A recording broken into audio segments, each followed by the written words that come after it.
নমস্কার। কবি রবীন্দ্রনাথ ঠাকুরের কবিতা রাজা ও রানী। এক যে ছিল রাজা, সেদিন আমায় দিল সাজা। ভোরের রাতে উঠে আমি গিয়েছিলাম ছুটে, দেখতে ডালিম গাছে বনের পেড়ভু কেমন নাচে। ডালে ছিলাম চড়ে, সেটি ভেঙেই গেল পড়ে। সেদিন হলো মানা আমার পেয়ারা পেরে আনা, রথ দেখতে যাওয়া আমার চিড়ের পুলি খাওয়া। কে দিল সেই সাজা? জানো কে ছিল সেই রাজা? এক যে ছিল রানী, আমি তার কথা সব মানি।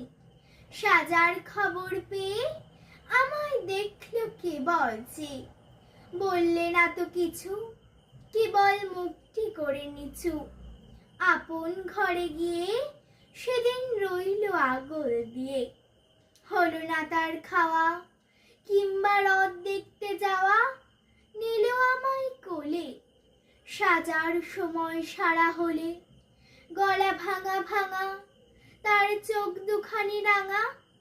কে ছিল সেই রানী? আমি জানি জানি জানি। নমস্কার।